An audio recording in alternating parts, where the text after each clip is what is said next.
Rob.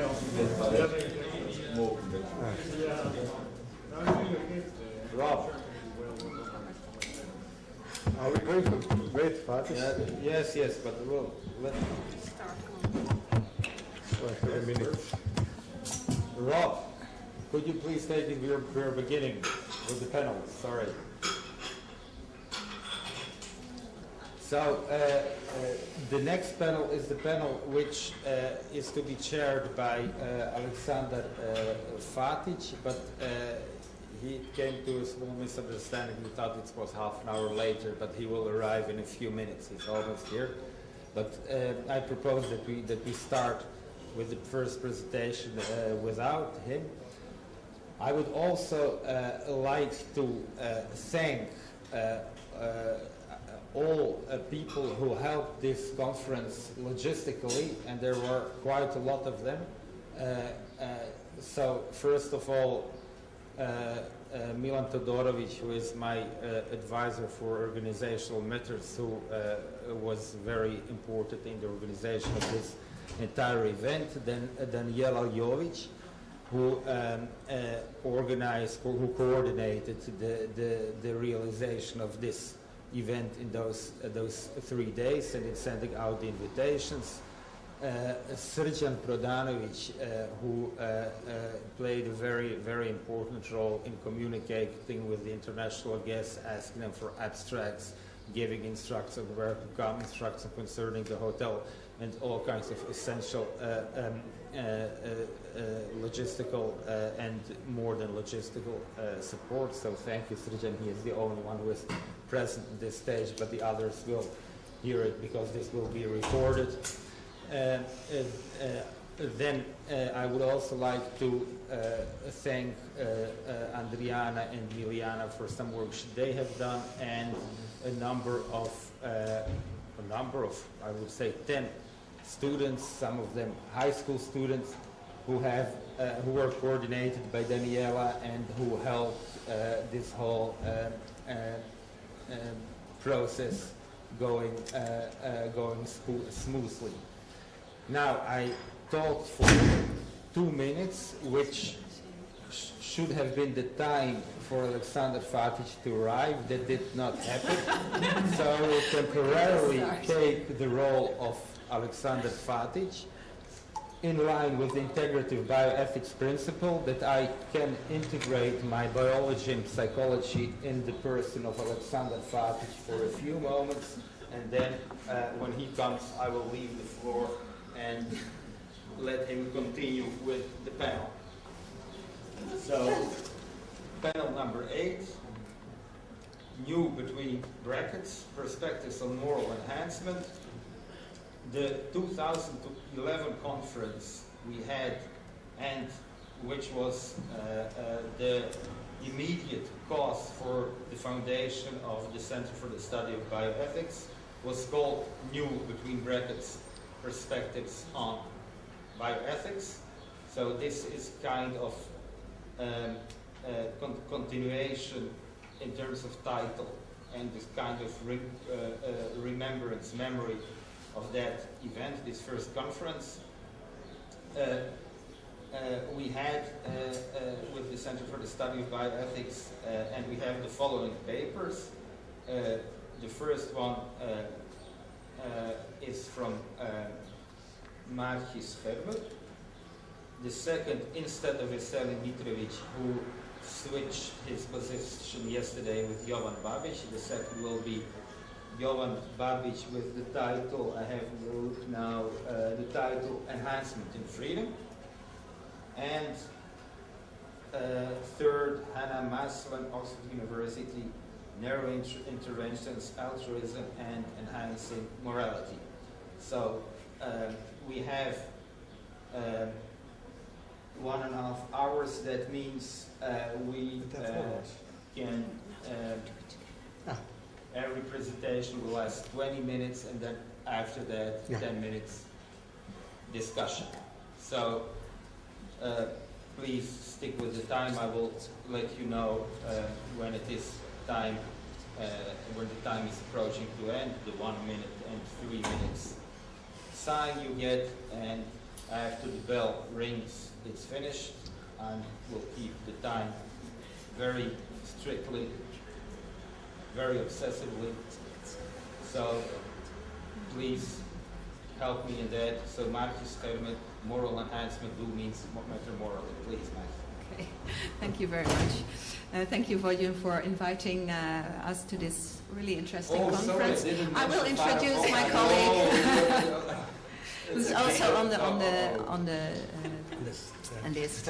This will be a joint presentation of Farah from Ghent University and myself, and for us it's the start of a collaborative project on moral enhancement, so that's why we decided to do the first presentation together, just because that's a good start, I think. Now, the leading question in our presentation will be whether the means that we employ to reach moral enhancement matter morally. That is, whether certain means that we can employ are morally wrong in themselves, or whether some means may be better, morally speaking, than others, and if so, why? To answer that question, we will first say something about what we take moral enhancement to be. And we will make a distinction between means that try to reach moral enhancement in a direct way versus an indirect way. And we will argue that the morally important difference is that between active and passive ways of reaching moral enhancement. And that the difference lies in the amount of reflection and deliberation, the room for reflection and deliberation that is left open for the subject that is being enhanced themselves, because that has an impact on autonomy and authenticity or identity of the subject. We will use Mariah Schermer's view on narrative identity to explain this a little further, and finally discuss the importance of prospective information and retrospective endorsement to safeguard against morally problematic effects of direct interventions. I want to say that we don't want to claim that it's necessarily the case that direct interventions will be a threat to autonomy or identity, but that they are more likely to do so. So before we go into the means to reach moral enhancement, what do we take moral enhancement to be exactly? Now, we've heard a lot of things about that, of course, over the past few days. In the literature, we think that very often the moral enhancement debate has actually focused on very isolated aspects of human thought and human behavior. For example, only focusing on moral motives or on counter-moral emotions. In the SSRI studies, they only focus on pro-social emotions. Others have focused on moral dispositions or virtues, or like John Harris, merely on moral rationality.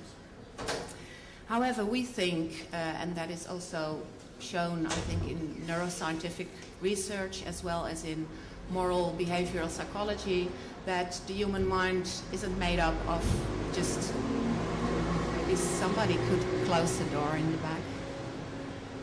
It's nice for the weather, but Yeah. I'm sorry, but it's so loud. Yeah, it is. Okay. So we think that the human mind and human behavior are not made up of isolated capacities or traits, so we should look at this as a more integrative approach to a moral enhancement, not bioethics. And our capacity to be moral actually consists of a number of interconnected and interrelated capacities or traits, like understanding and reasoning, but also emotional, affective traits, and motivational traits or volition to really move into action. And all these traits will, interact with each other and influence each other. So our tentative definition of what moral enhancement is as follows. Moral enhancement, in our view, consists of the strengthening or instilling of moral capacities, and those are cognitive, affective, and motivational capacities that are necessary for both moral decision-making and moral behavior. So we think it's important to increase capacities for moral reasoning and understanding, but also to increase the capacity that these will actually move on to concrete action and increase the likelihood of moral behavior. Now we get to the means for moral enhancement. Which means do we have available? At the moment, we mostly have traditional means for moral enhancement, like education and upbringing, training in ethics perhaps, and for those who have psychiatric or psychological problems, also things like talk therapy, cognitive therapy, and so forth. However, in the debate nowadays, there's also an increasing number of more biomedical or neurotechnological interventions being proposed as potential means for moral enhancement now or in the future, like deep brain stimulation, transcranial magnetic stimulation, neurofeedback, or various medications. And we think these techniques all have in common that they directly affect the brain, or they're aimed directly at altering brain functioning or brain structure. And in this sense, you might call these direct interventions, direct means for moral enhancement, as opposed to the more traditional means that work more indirectly. So if we look at the means to attain moral enhancement, they can be separated in indirect means, like moral education, training, etc. And these indirect means actually start by changing or trying to change a person's thought and behavior. And through that, in the end, of course, they will also rewire the brain. They will have an influence on brain structure or brain functioning, as we can see from neuroscientific research. Direct moral enhancement, on the other hand, like electrical brain stimulation or TMS medication, they start by targeting the brain function firstly, and through that aim to change the mind, aim to change thought, behavior, etc.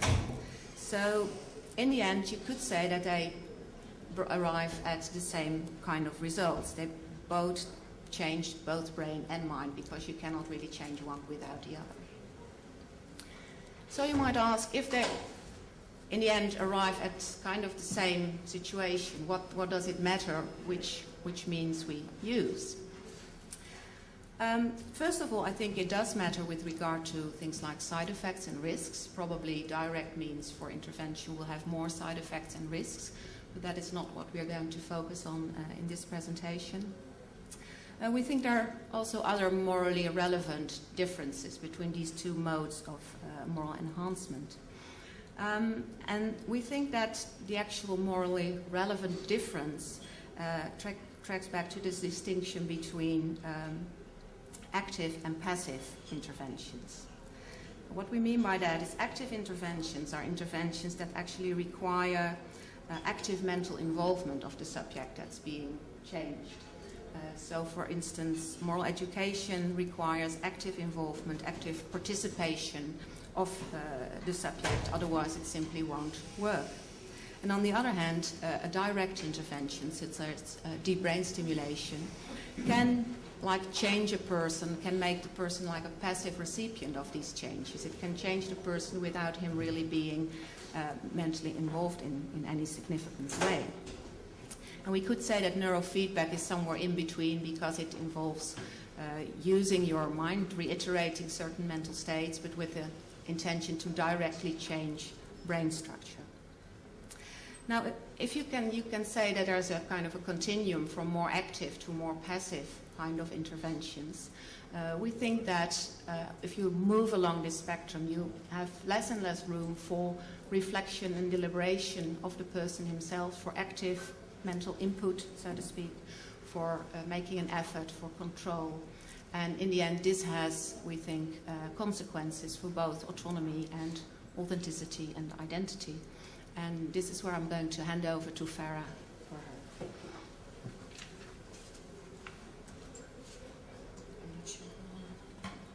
So we have two main points on which we think that direct and indirect moral enhancement differ, and actually differ in a way that matters morally. So the first point is consequences for autonomy, and I will be brief about the first point because I want to talk more about the second point. But so the first point is that indirect and direct moral enhancement differs with respect to one kind of notion of autonomy, and that is informed consent. So we all know that part of being an autonomous individual means that we can refuse interventions and treatments, and also that we can withdraw from them after giving our informed consent. Now, if you compare, for example, talk therapy, cognitive behavioral therapy, to deep brain stimulation, there's a huge difference in the possibility to withdraw your consent. Because in the one case, the success, for example, of talk therapy involves that the participant himself is very active, participates, and takes a lot of effort to have success, to have a good result. So this is a gradual, incremental process over which the participant has a lot of control. So you can either identify with the changes or feel that you cannot, and you do not feel that they are part of your authentic self, and then you can withdraw. It's up to you if you want to withdraw from intervention or not. Whereas if you compare it to direct interventions such as deep brain stimulation, basically the changes to yourself, to your identity, happen almost instantaneously, and they can be very dramatic. And so these changes, the problem with them is that if you want to withdraw, if you do not identify with them, you're dependent upon someone else, upon a medical team, for example, to switch off the device, to turn off the intervention. Or you're dependent, for example, on the process of, to some extent, withdrawal. Like if you take pills and you want to stop taking pills, a lot of people feel that the period that you have to go through of withdrawal is a big hurdle, actually, to stop the intervention. So there's a big problem regarding informed consent and withdrawal. But then the second problem we want to talk about is consequences for identity and authenticity. And here we have a different concept of autonomy. Autonomy as self-governance, so meaning that being one's own person, directed by considerations, desires, conditions, and characteristics that are not simply imposed externally on one, but are part of what can somehow be considered one's authentic self. So this doesn't mean that we have to reflect upon every choice or action we take, but it does mean that for very important preferences and very important character traits, we do at some point in our life need to reflectively endorse these in order for them to be part of our authentic self. Now, how specifically direct intervention can be problematic for this, for our identity and authenticity, will be explained now with regard to the narrative self-view. So before I go on, I want to briefly comment on what narrative identity is. And we take the view of Schermer, as was mentioned by Maartje. And so the view of Schermer is that narrative identity involves the characteristics that are most truly and genuinely your own, part of your own identity. But crucial for narrative identity is that it takes place within the dynamics of psychological change. So personality changes and psychological changes are actually essential. They happen all the time within your life, and they can be part of your narrative identity. Another important point is that you have both a first-person perspective and a third-person perspective to narrative identity. So, for example, we can think of the startled "who are you" that the fiancé, or for example, Ted Bundy might feel or might experience when she discovers that someone of whom she thought was very, very personable, very likable, a law student of whom she wanted to spend the rest of her life with, suddenly she discovered he was a serial killer. And another important element is that continuity of narrative identity can be disrupted. So psychological changes, personality changes, if they're not in tune with the way we experience ourselves, with our most important values, with our personality traits, our characteristics, they can be actually disruptive to our self-image. But on the other hand, changes can also be in tune with our narrative identities, so can safeguard continuity, and that is if we can place them within our life story in a coherent manner. And so for the remainder of this talk, I will talk about deep brain stimulation for the sake of argument as a form of direct intervention, but we can also apply these arguments to other kinds of direct interventions to a greater or lesser extent, such as pills, for example, or magnetic stimulation. Now, so what does Schermer say about direct interventions and the problem for personality, identity, and authenticity? She says, well, you have the problem of acute dramatic changes and longer-term progressive changes. Now, we argue that the longer-term progressive changes are not necessarily different between indirect interventions like talk therapy and direct interventions. But the acute dramatic changes can be problematic. For example, if you think of DBS, the psychological changes brought about can be so profound and occur so quickly that they can seem to break off one narrative, the story of a depressed person, and start a new one, that of a happy person. So basically, with deep brain stimulation, in seconds, you can change a sad person from someone who is in laughter who is ecstatic. You can change someone who has suicidal ideation in seconds to someone who no longer has suicidal thoughts. So these are very dramatic changes. However, we think that there's another important element that Schermer does not describe related to narrative identity that may be very problematic or more problematic in case of direct intervention and less so in case of indirect interventions. And these are concealed narrative identity changes. But first, about acute changes, although a disruption of narrative is possible, we agree with Schermer that it doesn't necessarily have to be the case, because that narrative is a dynamic notion. So continuity of narrative is too roughly compatible with even quite radical change. And the important thing is that the change can be understood in a way that it makes it part of a coherent personal narrative, as I said. So what we want to propose is, in cases of direct moral enhancement, that it's very important that the individual undergoing the enhancement has good perspective information about the possibility of narrative identity change. And so this can safeguard the continuity of identity even despite radical change, because you can work with the person, you can inform them, you can monitor changes, and you can help them anticipate the changes, and so help individuals incorporate these changes in their life story. It can also safeguard autonomy, because you can decide whether you welcome the changes or you reject the changes. And by the ability to retrospectively endorse these changes, we can also safeguard autonomy based on two conditions: if the person can identify with these traits, and if the person can identify with the genesis of these traits, the way the traits came about, or the person can reject them. Now, on the other hand, concealed changes are more morally problematic. And so what are concealed narrative identity changes? They're changes that are brought about in a person's narrative self that are not experienced as such by the person in question, but are readily noticeable by family and loved ones. So in case of direct DBS, you have a lot of reports about people actually, couples experiencing a lot of problems post-operative. For example, also in Parkinson's disease, there's a lot of reports on this. 2/3 of the couples experience a marital crisis after the intervention. And a lot of times what is the problem there is that the person who has undergone DBS does not experience necessarily a profound change, but the partner does. So the partner will say, well, you change in this or that respect. For example, in Parkinson's disease, people may become more impulsive. So they may become addicted or maybe start gambling. And what happens actually is that a lot of times the person undergoing this intervention doesn't experience it as a change in his or her narrative. No, I'm still the same, I didn't change, it's not true. Or they don't regard the intensity of the change as dramatic.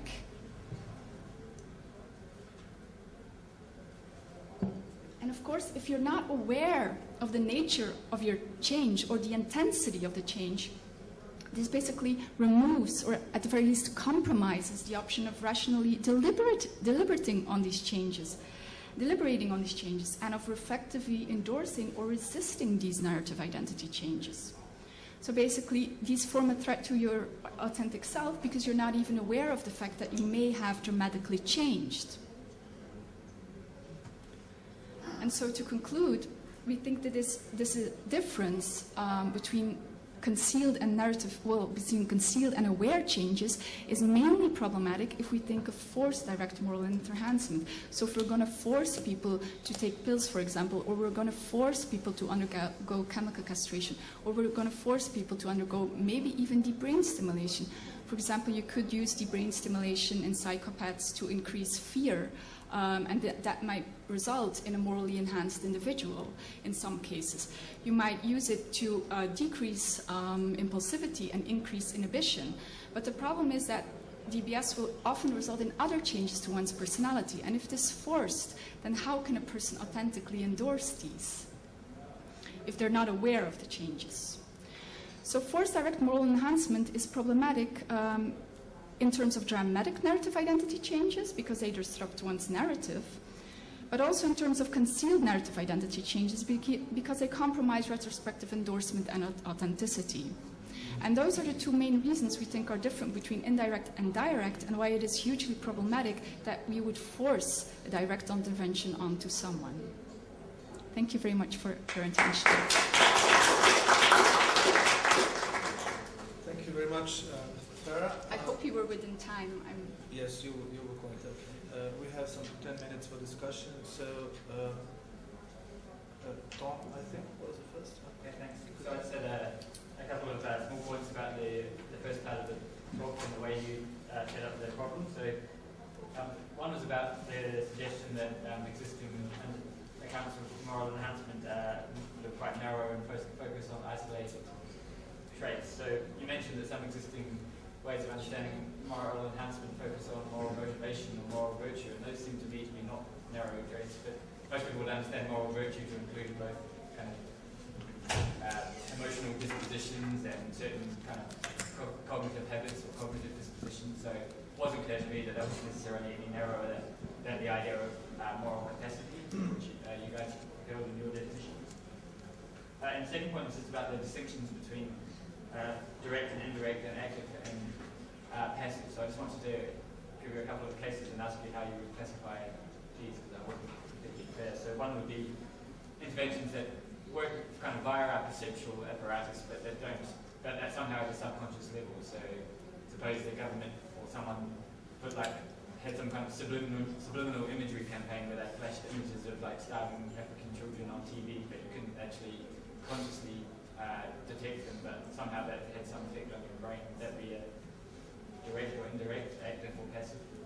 And the other case would be a case where it's a drug or a brain stimulation or something, but it works, the effect of the drug is to stimulate you to engage in moral thinking or moral deliberation. So the kind of intervention itself seems to kind of be passive, but it only affects behavior by kind of promoting active moral thought. Okay, thank you for those. I kind of agree with your first point. I put the virtues on very late in making the presentation, and after the discussion, I think yesterday, I thought, well, this is virtues is actually maybe more what we're aiming at as well. So I completely agree with you there.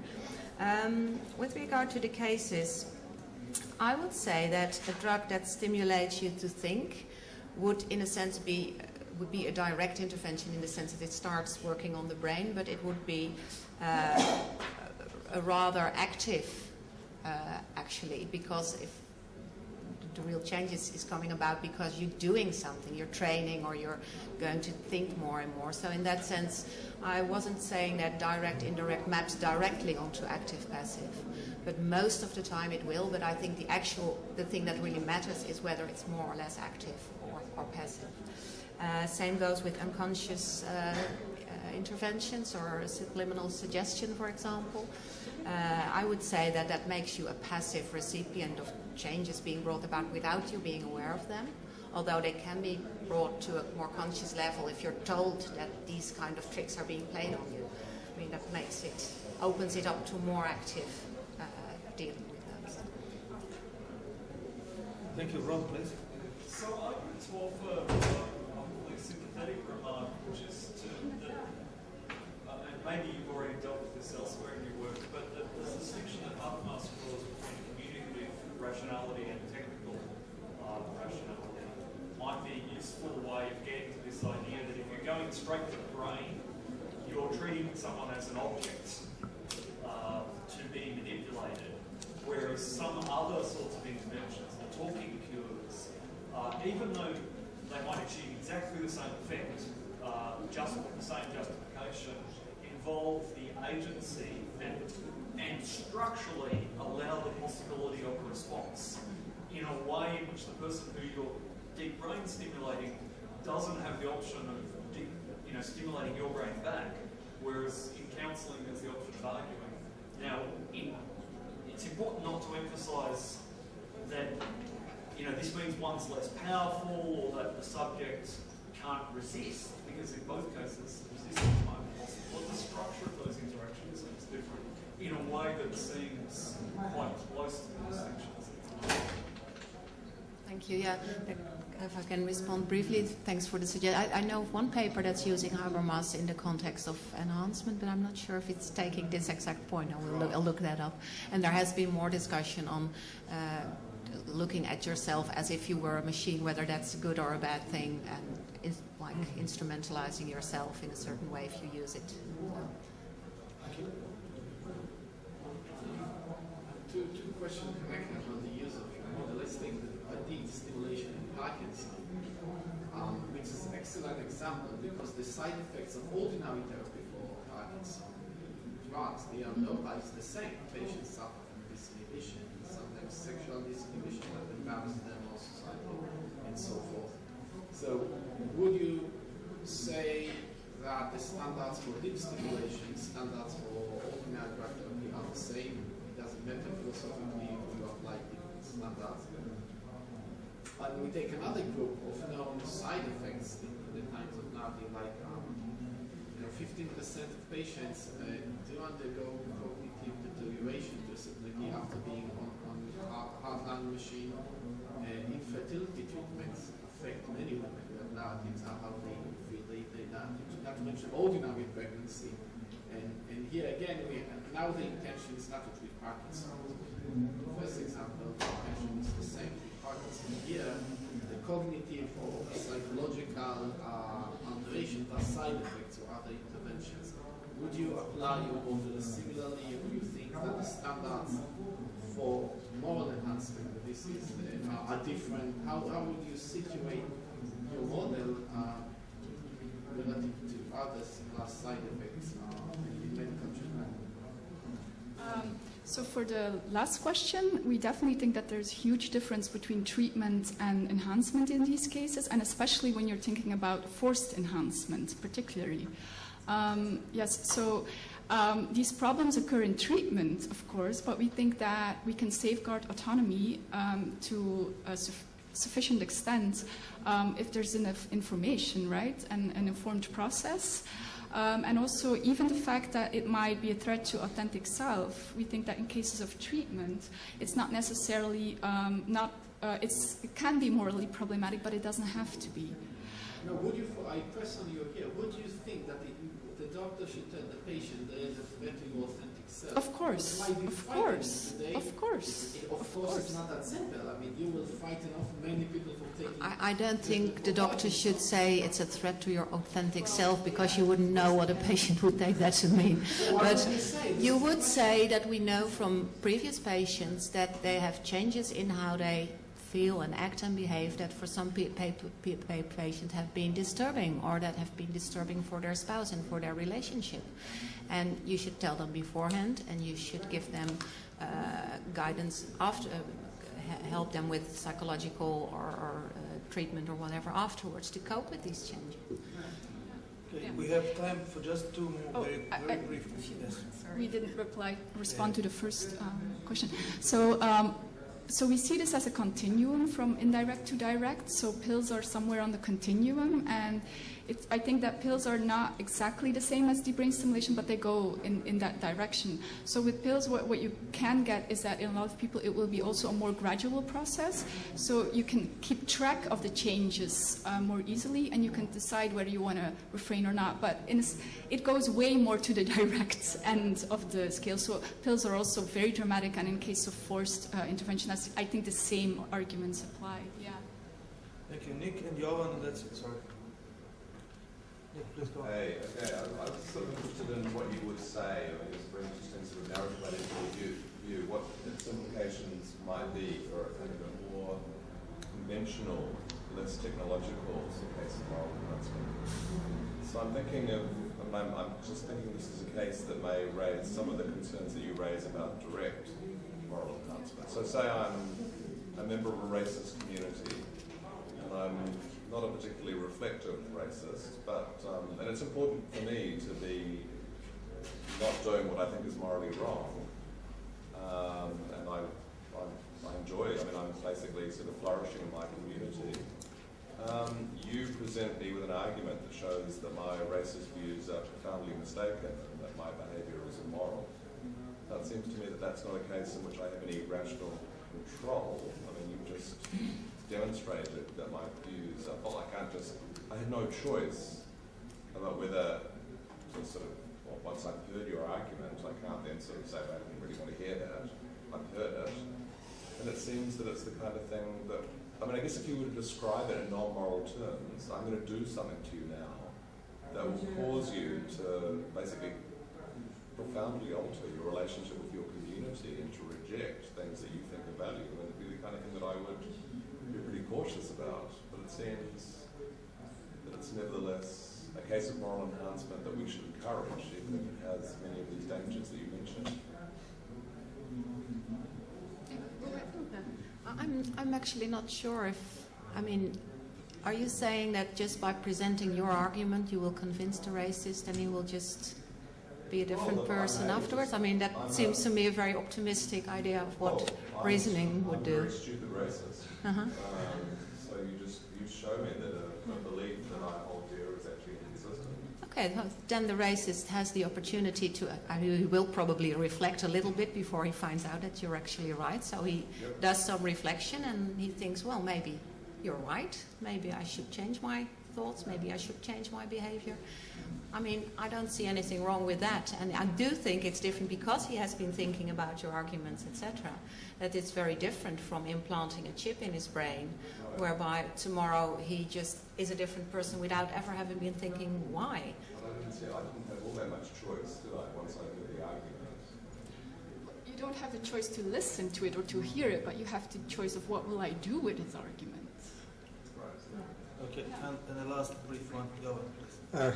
Okay, it might be repetitive, but in other words, it's regarding informed consent. It's supposed to be the consent of the one who is adequately informed. But as a matter of fact, it seems that it turned out to be more a protective measure protecting doctors in some legal sense. There's a problem there. And regarding the autonomy that you are very nicely described and analyzed. And now comes the question regarding the autonomy or self-governance. What's the function or the role of pain and other more concealed or disguised state of affairs like fear, anxiety, despair, and such, that are seemingly or actually are taking and usurping the place where the autonomy should come from? The usurpation of those states, they are usurping the place and the function of the autonomy. And now we have the informed consent that should be some kind adequately enough and being informed to be competent enough. Yeah, I'm not sure if I understand you correctly, but I think what you're trying to say is how can you give informed consent if concealed identity changes are the result? Yeah. Yeah. Or maybe not concealed. In pain, it's there. Oh. Or some other more concealed, like other. Yes, that's the fact that you, for example, have a very acute, well, a non-treatable, very severe depression will make you actually give informed consent, but it's not a real informed consent. That is indeed a problem, but I think that then again you have to work with these patients, you have to inform them as well as you can. You have to tell them, of course, what all the things that can happen, but it's true that this can be an additional factor that influences their behavior somehow, maybe even in a concealed manner. But it doesn't mean that these individuals at the same time cannot make a rational decision about if they do not want to go to treatment or not. But it's true that this is a factor that comes into play, and we have to consider that, and we have to be aware of that a lot of people might do anything if they're in a severe state of pain. No, that's true. We have to be very conscious of that. But at the same time, I think we cannot deny them a treatment because of that problem, because that would also be immoral. So you kind of have to weigh your options in that. That's as a parameter is pushing the direction of making the informed consent to be a protective measure protecting medical doctors. No, it should be much more. Maybe I think when we say informed consent, we mean a moral notion of informed consent and not a legal one. Yeah. Okay. Thank you, Maartje. Thank you, Farah. I now pass the